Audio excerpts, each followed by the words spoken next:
Kita akan membahas hadis yang diistilahkan oleh para ulama sebagai ummus sunnah, yakni induknya dari as-sunnah. Sebagian ulama semisal Imam Al-Khattabi rahimahullahu ta'ala, beliau memberikan gelar atau julukan kepada hadis ini sebagai ummus sunnah, induk dari sunnah. Karena sebagaimana Ummul Quran, induk dari Al-Quran, yakni surat Al-Fatihah, yang berisi hampir segala sesuatu yang disyariatkan oleh Allah Subhanahu wa ta'ala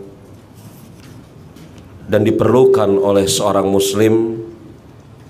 Begitu juga hadis ini, maka diberi julukan ummus sunnah, karena barang siapa yang mencermati hadis ini, dia akan menjumpai bahwasanya hadis ini hampir berisi segala sesuatu yang diperlukan oleh seorang muslim, dan segala sesuatu tersebut disyariatkan oleh Allah Subhanahu wa ta'ala lewat lisan Rasulnya.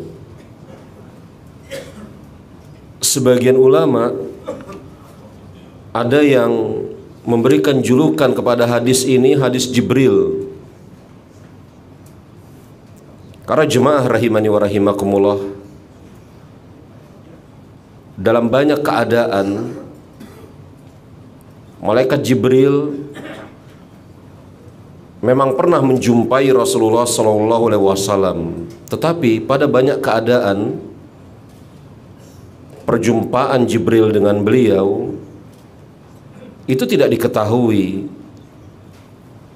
oleh para sahabat. Tetapi di dalam hadis ini Jibril bertemu dengan Rasulullah di hadapan para sahabat, sudah barang tentu tidak dengan wujud aslinya.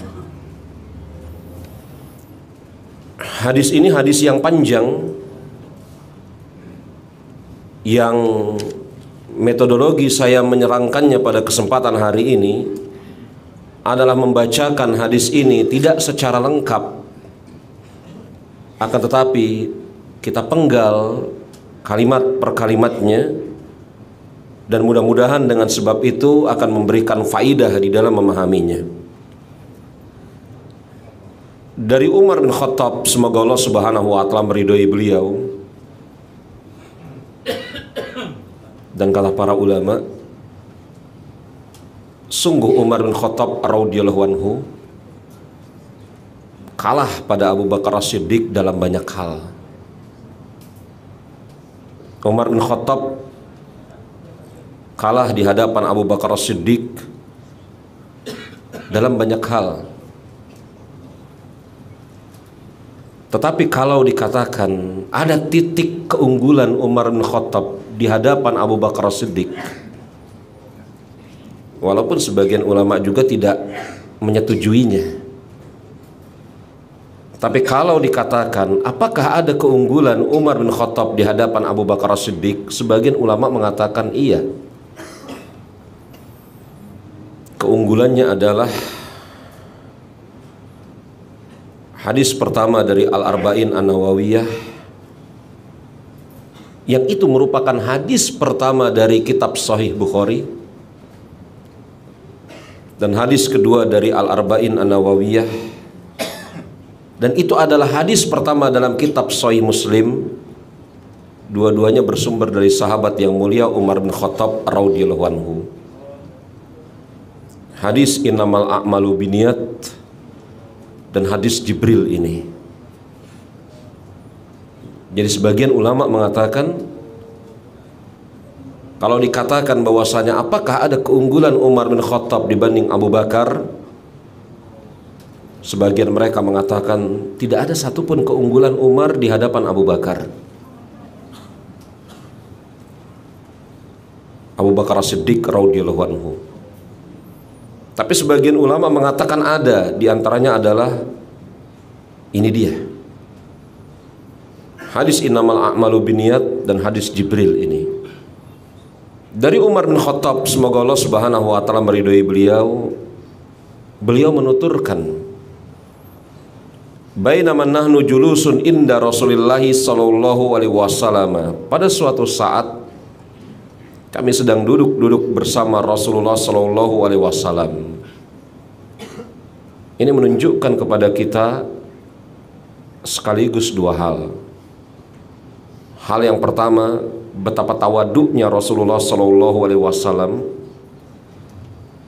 Beliau adalah pemimpin, bukan pemimpin orang-orang Arab, bahkan pemimpin seluruh umat manusia. Bahkan bukan pemimpin seluruh umat manusia, pemimpin dari golongan jin dan manusia. Beliau tawaduk. Beliau duduk-duduk bersama para sahabat. Maka jemaah rahimani wa rahimakumullah, kita mengeluhkan keadaan sebagian orang, baik itu pemimpin, apatah lagi seorang dai yang memiliki jarak dengan orang-orang yang mereka pimpin, yang memiliki jarak dengan mat'unya. Ada sebagian pemimpin yang memiliki jarak dengan orang-orang yang mereka pimpin, sebagaimana dai yang memiliki jarak dengan mat'unya. Padahal Rasul sebagai seorang dai, dan dai yang paling lurus dakwahnya, Rasul sebagai seorang dai yang paling benar cara berdakwahnya, pada suatu saat beliau dalam tanda kutip menyendiri untuk mengerjakan pekerjaan-pekerjaannya. Pada saat yang lain beliau bersama keluarganya, bencengkrama dengan anak-anak dan istri-istrinya. Pada saat yang lain beliau bersama para sahabat, duduk bersama mereka. Tawaduknya Nabi kita Nabi Muhammad alaihi salatu wassalam, tidak berjarak dengan orang-orang yang dia pimpin, tidak berjarak dengan orang-orang yang menjadi objek dakwahnya. Bahkan jemaah rahimani wa rahimakumullah, Imam Thahir bin Asyur rahimahullahu ta'ala sampai mengucapkan kalimat yang sungguh sangat luar biasa. Beliau mengatakan, ketika pada suatu saat Rasul didatangi oleh para raja, utusan-utusan dari pemimpin-pemimpin dunia. Kemudian beliau sibuk menerima utusan tersebut, menjawab pertanyaan mereka. Datang seorang buta. Siapa dia? Abdullah bin Umi Maktum. Abdullah bin Umi Maktum itu orang miskin, fakir, buta, rakyat jelata, sahabat. Rasul berhadapan dengan para raja dan utusan para raja. Maklum, raja dan para raja serta utusannya orang-orang kaya, berpengaruh, dihormati manusia. Pada penggalan sejarah beliau, ketika didatangi oleh Abdullah bin Umi Maktum, hendak menanyakan satu perkara yang sangat diperlukan jawabannya oleh Abdullah bin Umi Maktum. Beliau tersibukkan ngurusin para raja ini, sehingga Allah Subhanahu wa ta'ala dari atas langit yang ketujuh memperingatkan Nabi kita Nabi mulia, Nabi kita Muhammad alaihi salatu wassalam, abbasa wa tawalla. Maka kata Imam Thahir bin Asyur, bagaimana kemudian Allah Subhanahu wa ta'ala memperingatkan Rasulnya agar bersikap tawaddu kepada siapa saja, bahkan kepada orang yang miskin, sahabatnya bukan atasannya, bahkan kepada orang yang buta. Orang yang buta ini, apabila kemudian Rasul memalingkan wajahnya ke arah yang lain, niscaya orang yang buta ini tidak akan mengetahui kemana wajah Rasul berpaling. Tapi Allah Subhanahu wa ta'ala mengatakan, abasa wa tawalla, engkau berpaling wajahmu ya Muhammad dari sisinya. Pelajaran yang luar biasa, bahwasanya seorang pemimpin seharusnya tidak memiliki jarak. Sebagaimana juga seorang dai tidak memiliki jarak dari orang-orang yang mereka pimpin dari mata'unya. Kita mengeluhkan keadaan ini jemaah. Sebagian dai mengajar, kemudian pulang, tidak kenal dengan orang-orang yang mereka dakwahi, tidak mengerti bagaimana kemudian gejolak keluhan orang-orang yang mereka dakwahi, kemudian mengatakan sibuk, waktu berharga. Padahal Rasul kita kurang sibuk apa? Istrinya ada 9, pemimpin kepala negara, imam orang-orang yang bertakwa, menerima utusan, beliau bekerja pula, anaknya banyak, cucunya pun ada. Begitu juga dengan para pemimpin kita. Ketika kemudian menghendaki dalam tanda kutip untuk didukung, mendekatkan diri kepada kaum muslimin, tetapi setelah kemudian mendapatkan dukungan, mulai kemudian mengambil jarak dengan kaum muslimin. La haula wala quwata illa billah. Apa kata Umar bin Khattab? Bainama nahnu julusun inda Rasulillah sallallahu alaihi wasallam.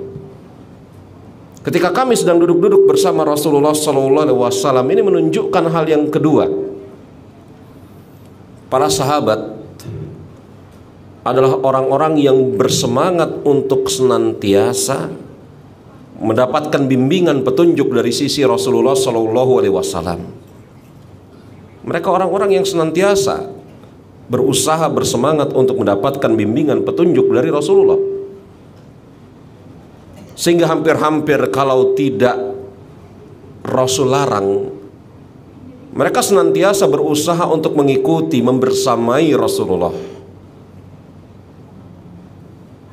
Mereka sangat semangat untuk mendapatkan petunjuk, untuk mempelajari agama Islam dari sisi Rasulullah, mengerti sunnah-sunnah beliau. Maka jemaah rahimani wa rahimakumullah, hal ini harus kita jadikan sebagai suatu teladan, bahwasanya seorang muslim kapanpun apabila dia mampu menambah pemahaman perbendaharaan, pemahaman agamanya, jangan dia sia-siakan.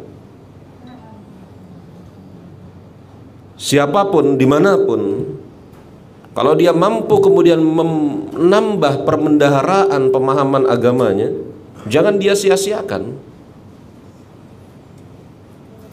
Kalau kita baca ucapan Imam Al-Khattabi dalam Ma'alimus Sunan, sebagai, mudah-mudahan ini hal yang menjewer atau menyentil diri saya pribadi dan Anda semua. Yang meriwayatkan hadis ini Umar bin Khattab.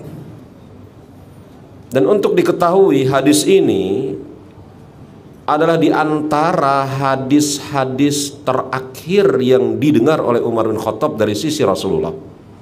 Kata para ulama, ini sekitar tahun 6 atau 7 Hijriah.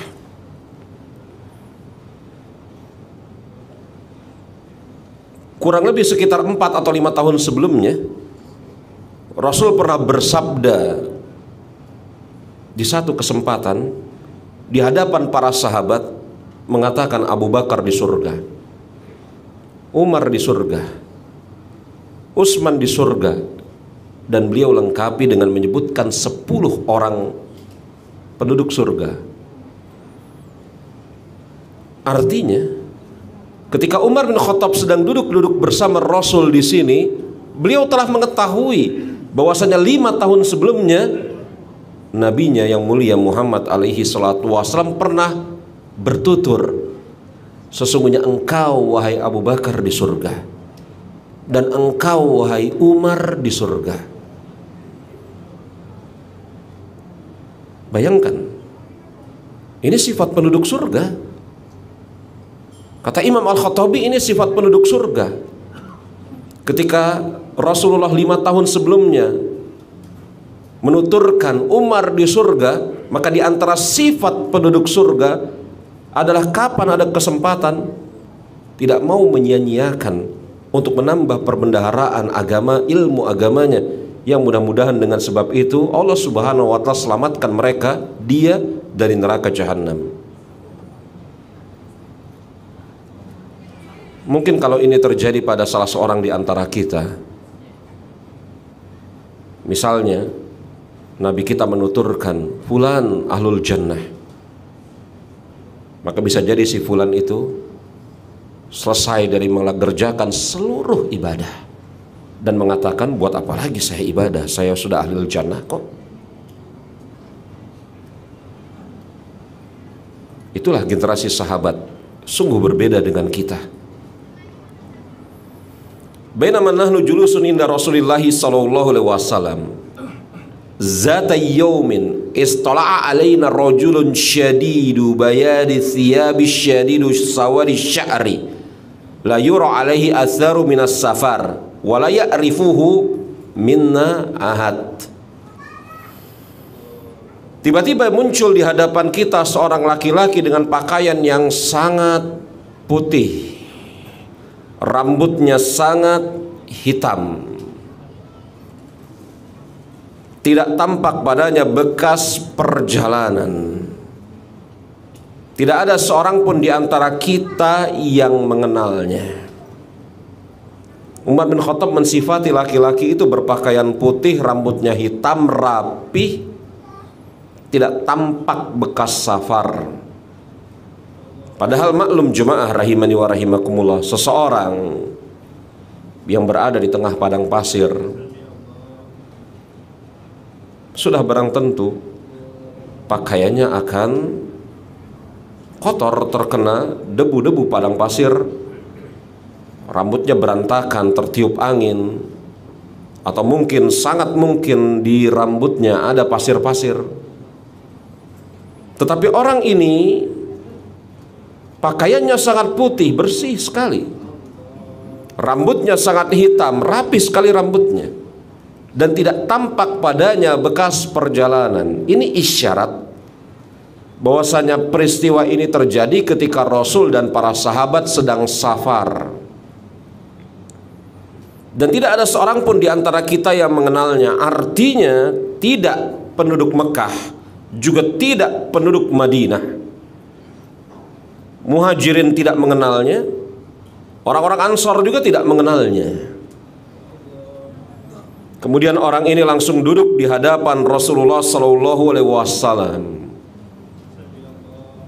Dari sini diambil pelajaran bahwasanya apabila memungkinkan seseorang penuntut ilmu itu duduk mendekat kepada orang yang mengajar,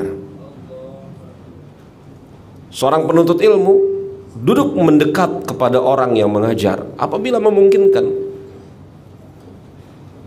Sebagaimana kemudian orang tersebut mendatangi Rasulullah dan langsung duduk di hadapan Rasulullah.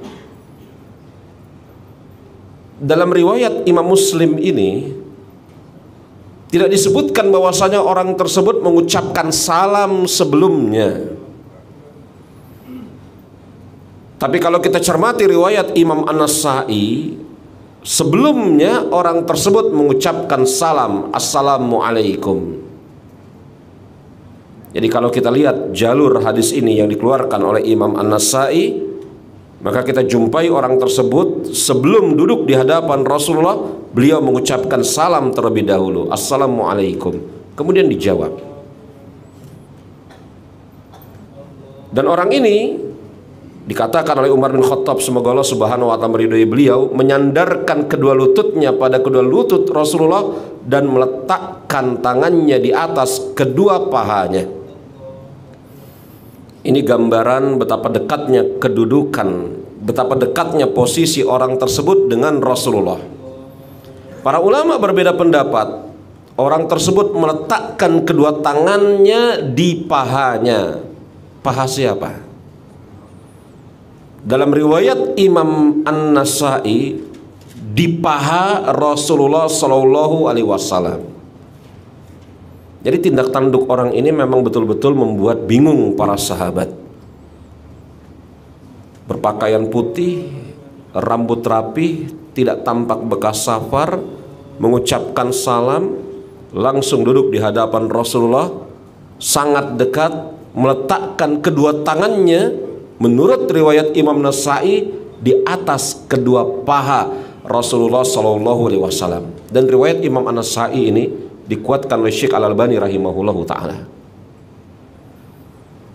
Kemudian dia berkata, wahai Muhammad. Orang ini tidak menyebutkan wahai Rasulullah, wahai Nabiullah. Kata para ulama dengan dua tujuan, maaf, dengan dua kemungkinan. Mengapa orang ini tidak menyebutkan wahai Nabiullah, wahai Rasulullah, tetapi langsung menyebut wahai Muhammad? Kata para ulama ada dua kemungkinan di sana. Yang pertama, orang tersebut hendak menyamarkan jati dirinya.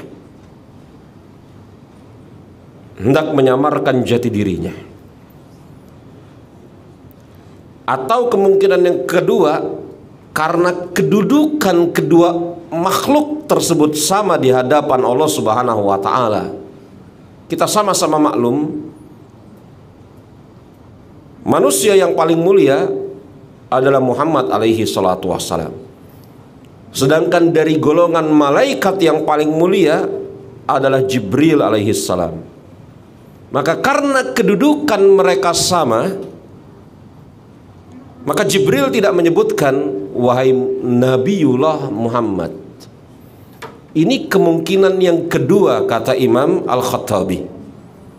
Kemungkinan yang pertama karena malaikat Jibril hendak menyamarkan jati dirinya. Dan kemungkinan yang kedua, yakni karena kedudukan mereka sama di hadapan Allah Subhanahu wa taala. Makhluk yang tampak wujudnya bisa dilihat, yang paling mulia adalah Rasulullah Muhammad alaihi salatu wassalam. Sedangkan makhluk yang tidak tampak wujudnya dari kalangan jin, malaikat, setan, iblis ataupun yang semisalnya, yang paling mulia yakni Jibril alaihi salam. Jadi di antara seluruh makhluk ciptaan Allah yang bisa kita lihat, pohon-pohonan, binatang-binatang, model-model macam-macam, yang paling mulia manusia. Dari seluruh manusia yang paling mulia Nabi Muhammad alaihi salatu wassalam. Nggak ada khilaf dalam masalah ini.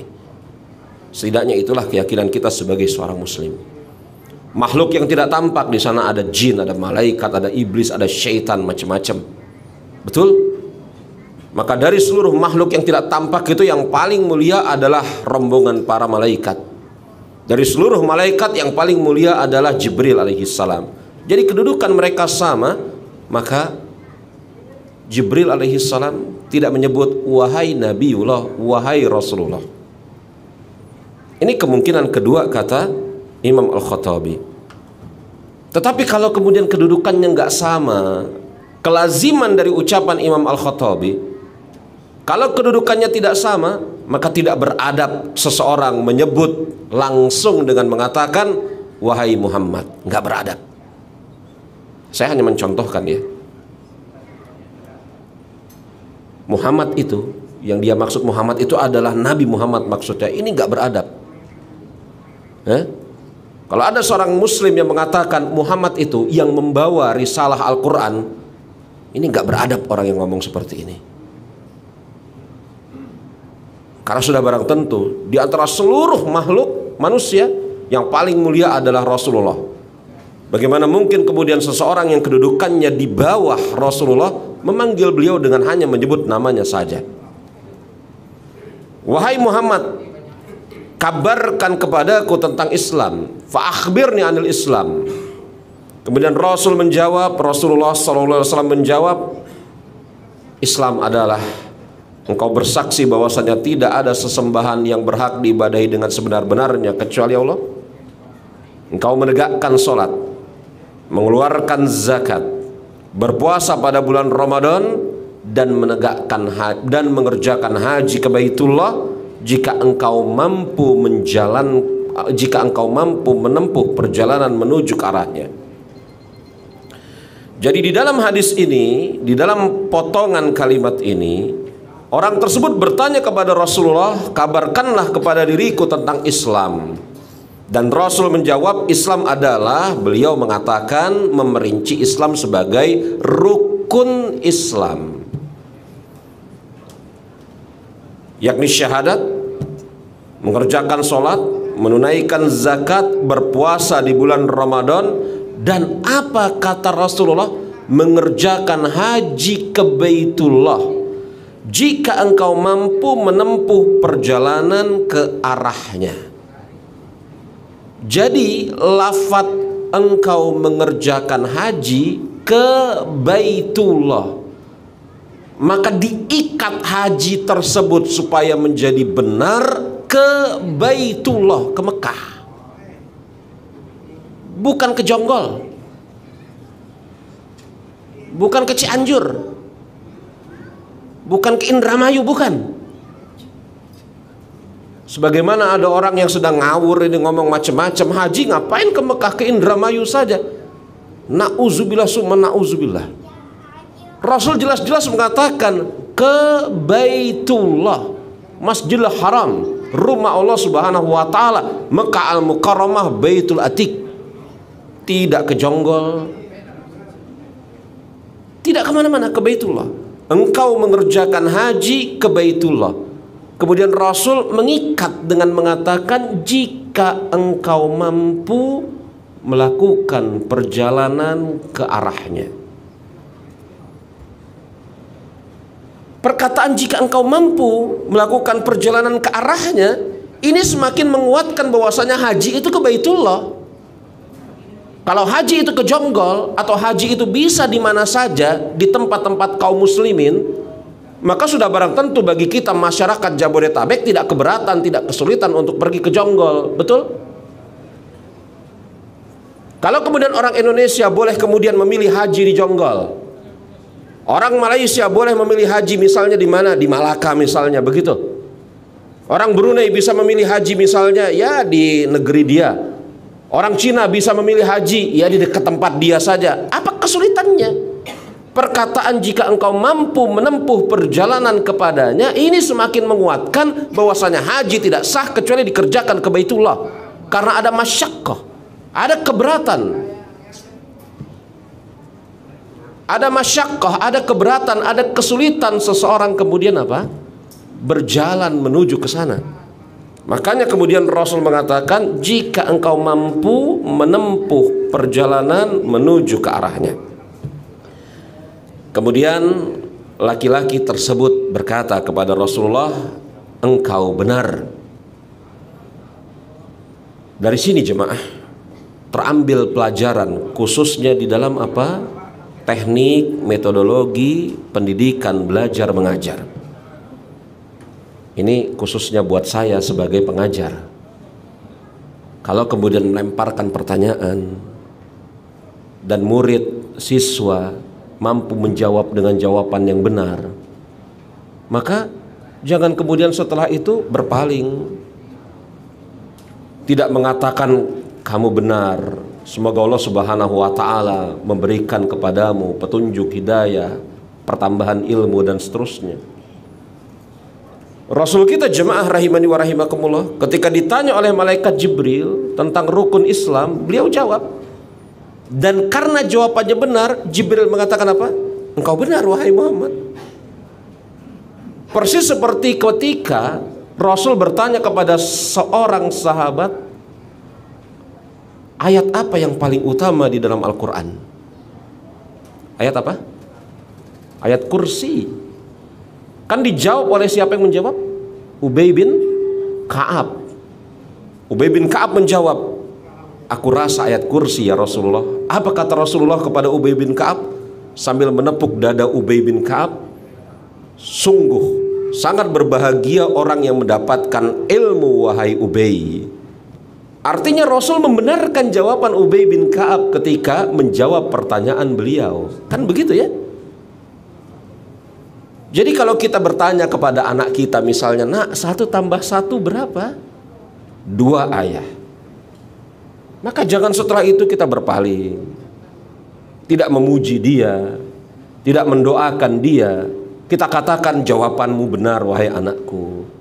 Semoga Allah Subhanahu wa Ta'ala memberikan tambahan ilmu kepada dirimu, seperti yang dilakukan oleh malaikat Jibril. Engkau benar wahai Muhammad. Seperti yang dilakukan oleh Rasulullah kepada Ubay bin Ka'ab. Sungguh berbahagia orang yang memiliki ilmu wahai Ubay. Semoga Allah Subhanahu wa Ta'ala menambahkan kepadamu ilmu wahai Ubay. Didoakan, dikatakan benar jawabannya dan didoakan. Ya, ini adab kita sebagai seorang pendidik. Ya, kadang-kadang kita kalau kemudian melemparkan pertanyaan, dijawab benar jawabannya, kita cuek. Tapi kalau jawabannya salah, nauzubillah min zalik. Ada sebagian guru yang kalau kemudian melemparkan pertanyaan kepada murid-muridnya, muridnya yang jawab salah, wah sudah dijadikan bulan-bulanan. Kamu kemana saja kemarin? Tidur ya? Bolos. Sebagian guru ada yang mengatakan begitu. Jelek ini. Akhlak yang tidak boleh dimiliki oleh seorang pendidik. Maka para sahabat ketika menyaksikan tanya jawab antara Rasulullah dengan orang ini, dan orang ini mengatakan engkau benar wahai Muhammad, para sahabat heran. Dia bertanya, kemudian dia membenarkan jawabannya. Kemudian orang ini bertanya lagi kepada Rasulullah, kabarkanlah kepadaku tentang iman. Maka Rasul menjawab, engkau beriman kepada Allah, malaikat-malaikatnya, kitab-kitabnya, Rasulnya, hari akhir, dan hendaklah engkau beriman kepada takdir yang baik maupun yang buruk. Rukun iman. Jadi kalau kemudian Islam dan iman disebutkan secara bersama-sama, maka Islam itu adalah amal-amal yang zohir, amal-amal yang tampak, amal-amal anggota badan. Sedangkan iman adalah amal-amal yang batin, amal-amal yang tidak tampak, amal-amal yang terkait dengan hati, keyakinan. Ini kalau Islam dan iman disebutkan secara bersama-sama. Andai kata Islam dan iman disebutkan secara terpisah, maka mereka saling mewakili. Islam di dalamnya adalah Islam dan iman itu sendiri, iman di dalamnya adalah Islam dan iman itu sendiri.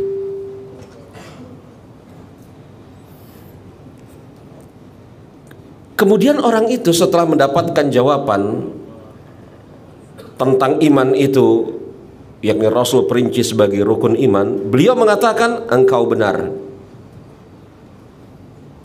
Para sahabat sekali lagi mengatakan, betul-betul mengherankan keadaan orang ini. Dia bertanya dan membenarkan jawabannya. Berarti orang ini yakni apa jemaah? Memiliki ilmu atas apa yang ditanya. Ini menunjukkan kepada kita satu hal. Seseorang boleh bertanya dalam keadaan sebelumnya dia sudah memiliki jawaban. Sudah barang tentu ketika seseorang bertanya dan sebelumnya dia telah memiliki jawaban, ini bukan dalam rangka hendak menguji yang ditanya sang guru, ustadz, kiai. Karena ini adab yang tidak baik. Menguji guru ini adab yang tidak baik. Atau untuk membenturkan pendapat seorang guru dengan guru yang lain. Ustadz, hukumnya apa? A. Kata ustadz fulan hukumnya B. Wah, ini betul-betul adab yang nggak baik. Bolehkah seseorang yang telah memiliki jawaban dia bertanya? Boleh. Dengan apa tujuannya? Yang pertama sudah barang tentu untuk menguatkan keadaan hatinya.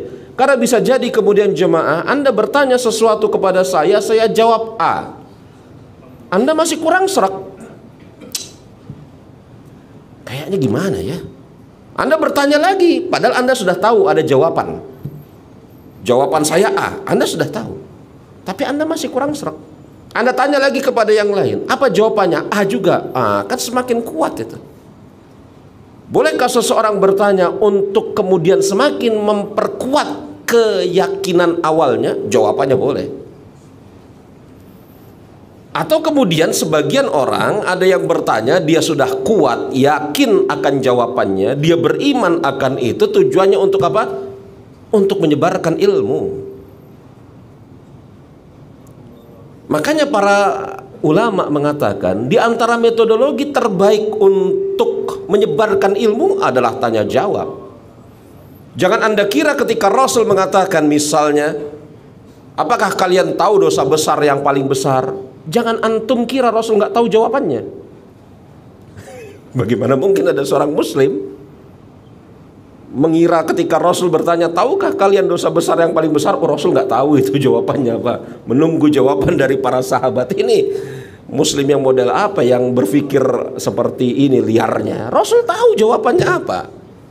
Tapi Rasul bertanya kepada para sahabat, tahukah kalian dosa besar yang paling besar? Rasul tahu jawabannya. Tapi beliau bertanya seperti itu di hadapan para sahabat untuk apa? Untuk menyebarkan ilmu. Makanya kata para ulama, ilmu itu terbagi menjadi dua. Yang pertama pertanyaan yang baik, yang kedua jawaban yang tepat. Pertanyaannya harus baik dan jawabannya harus tepat. Apabila terkumpul pertanyaan baik dan jawaban tepat, itulah ilmu. Ini kata para ulama. Makanya jemaah rahimani wa rahimakumullah, laki-laki tersebut mengatakan engkau benar. Para sahabat heran. Orang ini bertanya membenarkan lagi. Kemudian laki-laki ini bertanya kepada Rasulullah, ya Rasulullah, apa itu ihsan? Rasul mengatakan ihsan adalah engkau menyembah Allah seakan-akan engkau melihatnya, seakan-akan engkau dapat melihatnya. Tetapi jika engkau tidak mampu melihatnya, karena memang betul Allah Subhanahu wa taala tidak mampu dilihat di muka bumi ini. Ini sebagaimana sabda Rasul dalam hadis riwayat Imam At-Tirmizi, salah seorang di antara kalian tidak akan mungkin bisa melihat Rabbnya sampai dia mati. Maka orang-orang yang mengatakan melihat Allah Subhanahu wa taala di muka bumi dalam keadaan terjaga, bukan tidur, dan belum mati, ini bertentangan dengan hadis riwayat Al-Imam At-Tirmizi. Tidak mungkin. Rasul sendiri mengatakan tidak mungkin salah seorang di antara kalian melihat Rabbnya dalam keadaan terjaga sampai dia mati. Maka apa? Ihsan adalah engkau beribadah kepada Allah seakan-akan engkau melihatnya. Andai kata engkau tidak sanggup kepada perkara tersebut, maka yakinlah bahwasanya Allah melihatmu. Lihat bagaimana kemudian di dalam hadis ini Rasul mengatakan ka'annaka tarahu, seakan-akan engkau melihatnya. Karena manusia tidak akan mungkin bisa melihat Allah Subhanahu wa taala dalam keadaan hidup belum mati dengan mata terjaga. Gak mungkin. Kalau ini dia tidak sanggup untuk seperti ini, maka masuk kepada perkara yang dua. Maka yakinlah Allah melihatmu. Tidak, yakinlah bahwasanya Allah seakan-akan melihatmu. Lihat, beda ya. Kalau Allah Subhanahu wa taala melihat kita, itu bukan seakan-akan, pasti. Ya. Tapi kalau kita melihat Allah Subhanahu wa taala, ini tidak mungkin dalam keadaan terjaga, maka seakan-akan. Kata para ulama, seakan-akan kita melihat Allah. Bagaimana caranya mempraktekkan dalam kehidupan nyata seakan-akan kita melihat Allah? Maka cara yang paling jitu untuk sampai kepada titik tersebut adalah memahami tauhid, khususnya tauhid nama-nama dan sifat-sifat Allah Subhanahu wa taala. Karena manusia sudah barang tentu tidak akan mungkin bisa membayangkan zat yang maha besar Allah Subhanahu wa taala beserta seluruh kesempurnaannya, nggak mungkin. Maka cara yang paling benar, paling jitu, paling lurus adalah mempelajari tauhid tentang nama-nama dan sifat-sifat Allah Subhanahu wa taala. Terbayang di benak seseorang, Allah Subhanahu wa taala Rabbnya maha besar, maha mulia, kerajaannya banyak, kerajaannya besar, rezekinya banyak, tidak terputus-putus, memberikan rezeki terus, terbayang itu. Semakin lengkap maklumat pemahamannya terhadap tauhid asma wa sifat, maka semakin sempurna keadaan dia di dalam beribadah kepada Allah Subhanahu wa taala. Tetapi ketika berbicara Allah Subhanahu wa taala melihatmu, bukan seakan-akan Allah melihatmu, karena itu pasti. Tidak ada seakan-akan, Allah maha melihat. Jangankan kita yang pesek ini, di balik hidung kita yang pesek saja Allah Subhanahu wa taala mengetahui ada apa. Kalau kita kan nggak tahu ada apa di balik hidung kita yang pesek ini. Hah? Ya kan, di balik mata kita yang kayak gini ya, Kita nggak tahu di balik mata kita ini ada apa nih, di balik kelopak mata kita nih. Allah Maha tahu apa yang ada di balik kelopak mata kita. Kemudian Rasul menjawab, ihsan adalah engkau beribadah kepada Allah seakan-akan engkau dapat melihatnya, tetapi jika engkau tidak bisa melihatnya, maka yakinlah Allah Subhanahu wa taala melihatmu. Kemudian laki-laki ini sekali lagi mengatakan, engkau benar wahai Muhammad. Kemudian orang ini mengatakan, berikanlah aku tanda-tanda hari kiamat. Kemudian Rasulullah SAW menjawab orang yang ditanya, maaf, laki-laki itu bertanya, kabarkanlah kepadaku kapan datangnya hari kiamat. Maka Rasul menjawab, yang bertanya dan yang ditanya sama-sama tidak mengetahui. Ucapan yang bertanya dan yang ditanya sama-sama tidak mengetahui, ini tidak diucap oleh Rasulullah untuk pertanyaan 3 sebelumnya. Artinya apa? Pertanyaan 3 sebelumnya, Islam, iman, dan ihsan, yang bertanya dan yang ditanya sama-sama tahu jawabannya. Ya enggak? Tapi yang ini, yang bertanya dan yang ditanya sama-sama nggak tahu jawabannya. Ini semakin menguatkan kepada kita, pertanyaan pertama, kedua, ketiga yang bertanya dan ditanya sama-sama mengetahui jawabannya. Maka dialog antara Rasulullah dengan malaikat Jibril ini untuk menyebarkan ilmu di hadapan para sahabat. Iya kan? Oh enggak Ustadz, agar Jibril bertambah keimanannya. Loh, agar Rasulullah bertambah keimanannya. Loh, ini orang yang keimanannya sangat kokoh, apalagi yang mau ditambah? Maka fungsinya untuk menyebarkan ilmu nanti akan datang di kesempatan terakhir dari hadis ini. Kata Rasulullah SAW kepada Umar bin Khattab, ya Umar, tahukah engkau siapa laki-laki itu? Aku nggak tahu ya Rasul. Itu Jibril yang datang kepada kalian untuk mengajarkan ilmu agama kepada kalian itu. Nanti akan kita sebutkan nyampai di situ insya Allah. Jadi ketika ditanya kapan datangnya hari kiamat, Rasul menjawab, yang bertanya dengan yang ditanya sama-sama tidak tahu jawabannya. Maka kalau ada orang yang mengatakan kiamat datang tanggal 8 bulan 8 tahun 88 9 9 99 0 0 0 0, ini apa-apaan? Tidak ada yang mengetahui kapan datangnya hari kiamat secara pasti. Kalau harinya tahu, hari apa? Jumat. Jumat kapan? Allahu a'lam.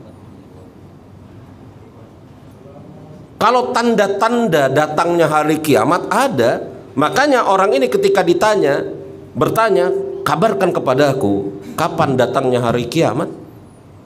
Rasul mengatakan yang bertanya dan yang ditanya sama-sama tidak mengetahui jawabannya. Orang ini kemudian beralih pertanyaannya, kalau seperti itu, berikanlah aku tanda-tandanya. Maka Rasul menjawab dengan menjelaskan tanda-tanda hari kiamat. Di antaranya adalah seorang budak perempuan melahirkan anak majikannya.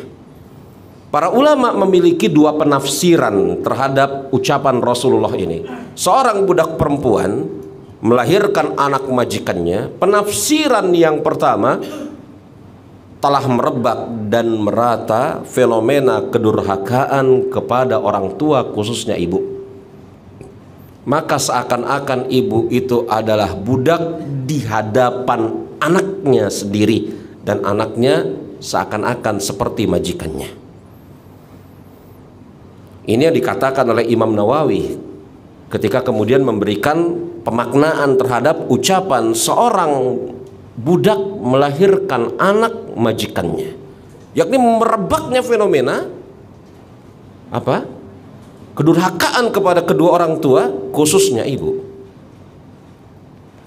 Kata Imam Nawawi, tetapi di sana ada makna yang lain, yakni merebaknya jihad fisabilillah, sehingga orang-orang baik dari kalangan laki-laki atau perempuan banyak yang menjadi tawanan kaum muslimin.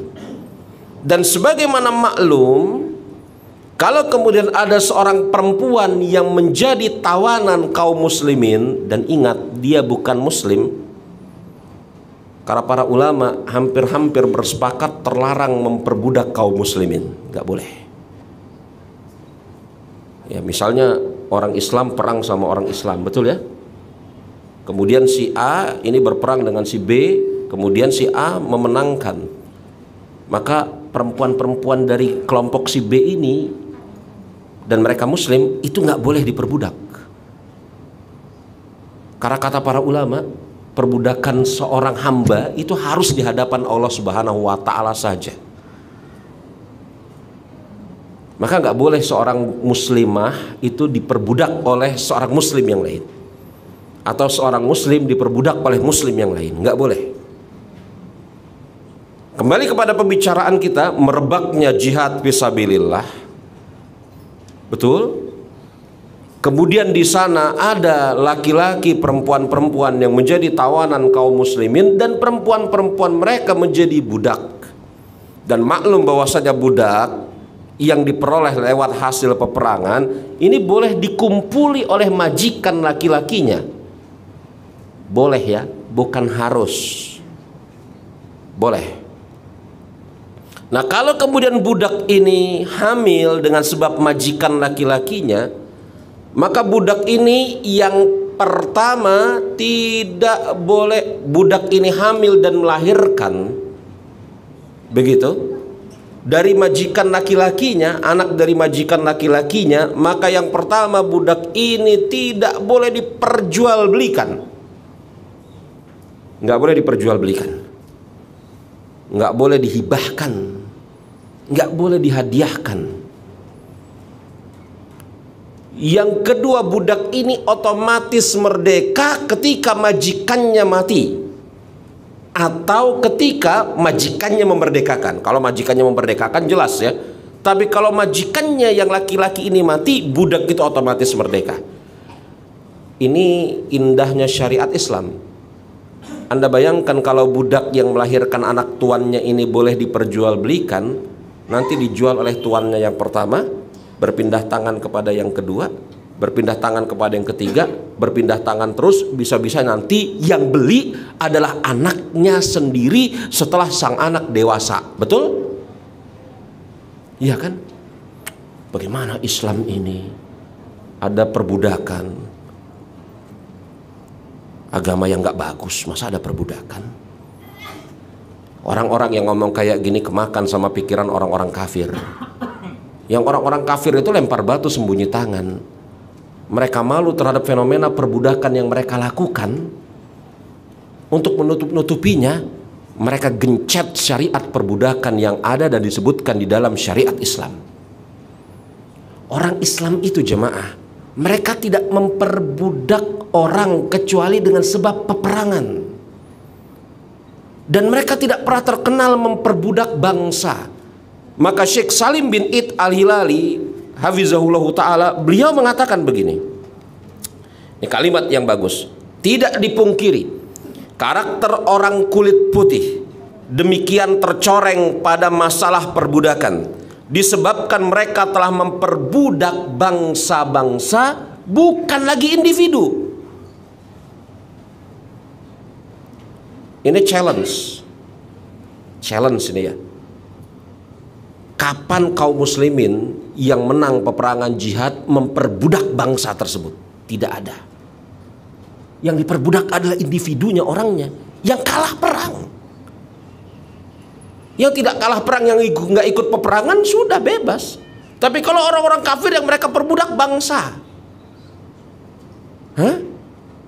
kerja Rodi, Romusa,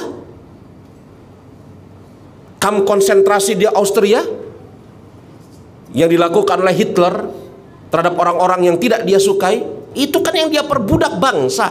Anda bayangkan, yang diperbudak oleh Hitler itu bangsa, satu bangsa Austria. Yang diperbudak oleh Belanda itu satu bangsa Indonesia.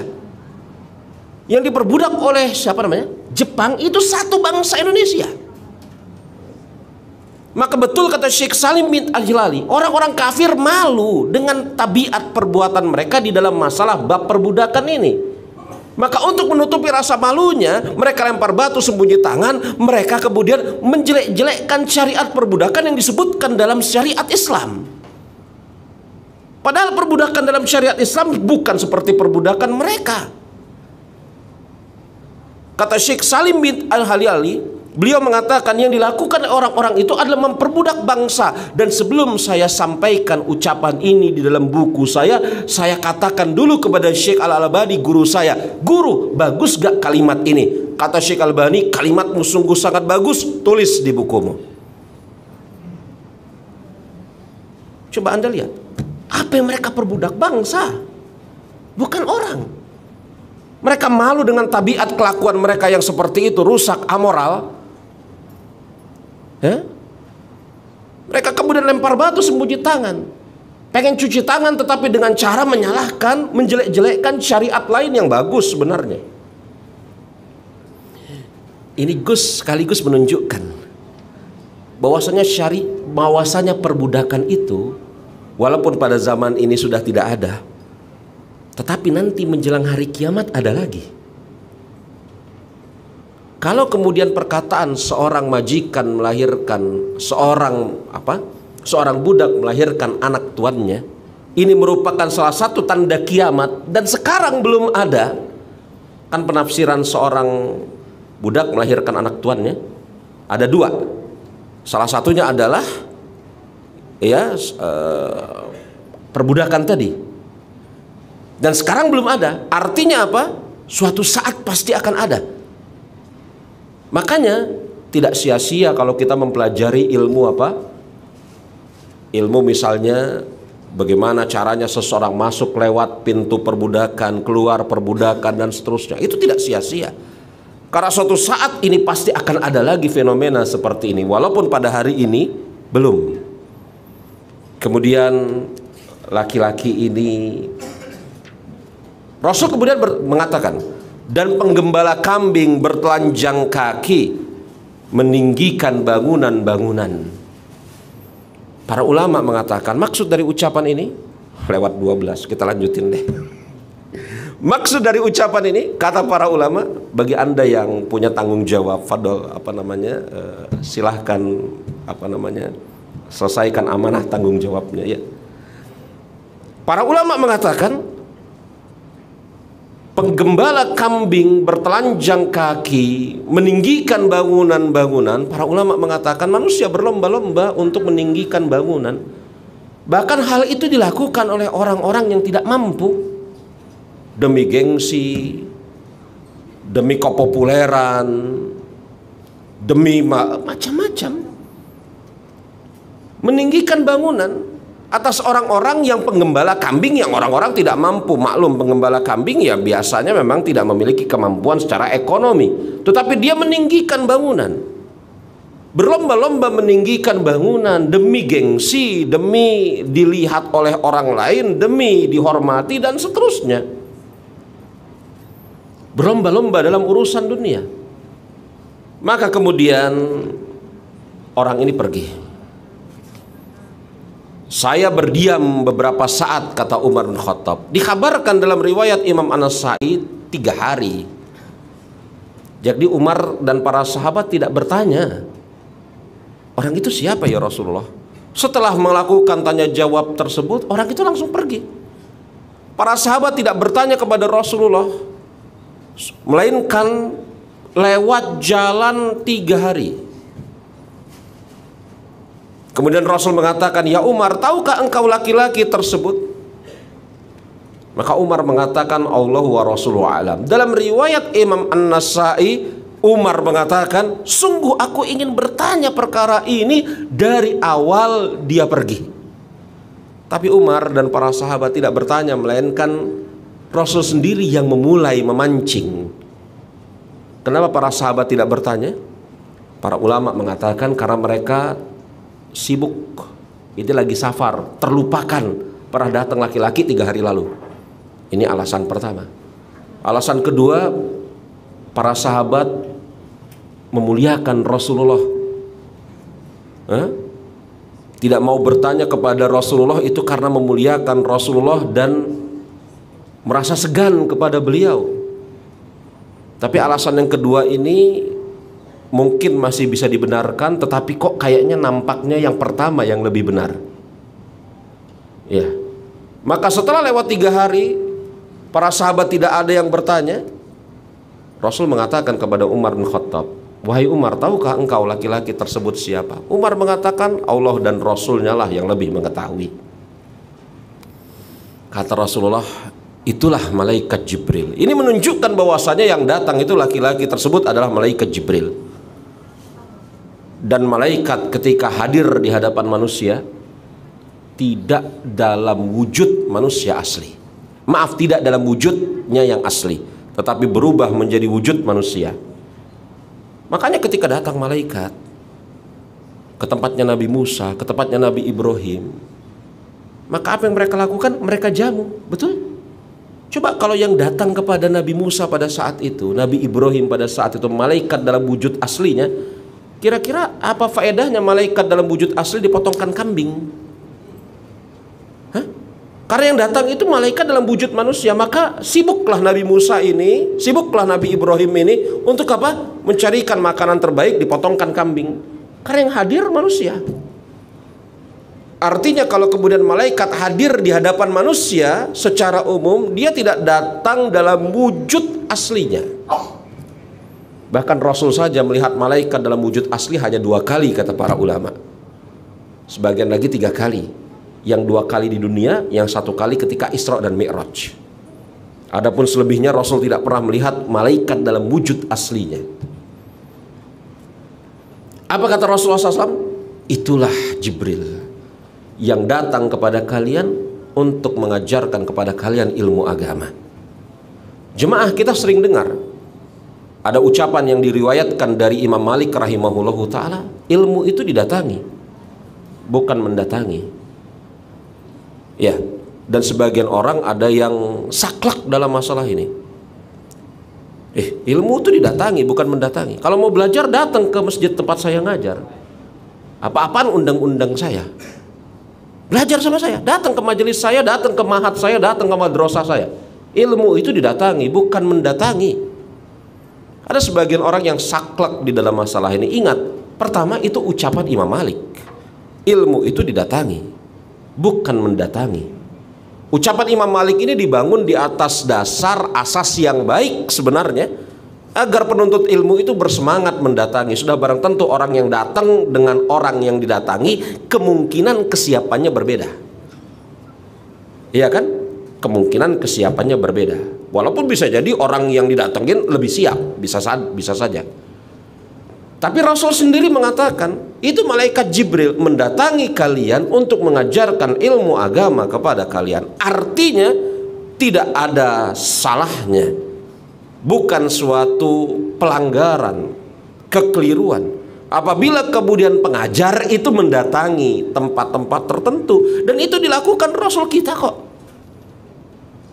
Jadi ini para perempuan kan pernah protes kepada Rasulullah, "Ya Rasulullah, itu laki-laki setiap hari kerjaannya bersama engkau, sedangkan kami ini nggak bisa bersama engkau ya Rasulullah. Alangkah baiknya kalau engkau buatkan kepada kami 1 hari agar kami bisa belajar dengan engkau ya Rasulullah," kata perempuan-perempuan ini. Kata Rasul, "Baiklah, kalau seperti itu bagaimana di rumahnya si Fulana pada hari ini?" Dan Rasul datang ke rumah Fulanah tersebut pada hari tersebut. Kan Rasul yang mendatangi rumah si Fulanah tersebut. Artinya jemaah, kita jangan saklek menempatkan ucapan ulama-ulama salafus soleh, ya, tapi harus juga kemudian kita perhatikan keadaan-keadaan yang melingkupinya. Allahu a'lam bissawab. Lewat 18 menit dari jam 1. Mungkin ada yang mau ditanyakan, saya persilahkan kalau ada yang mau ditanyakan. Ada yang mau ditanyakan?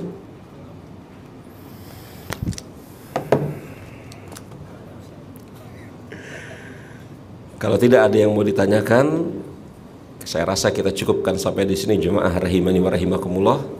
Mudah-mudahan apa yang saya sampaikan pada hari ini bermanfaat, khususnya bagi saya pribadi dan Anda semua.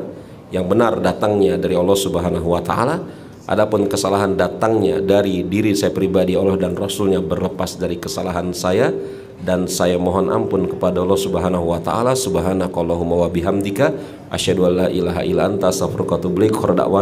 Alhamdulillahirabbil alamin. Assalamualaikum warahmatullahi wabarakatuh.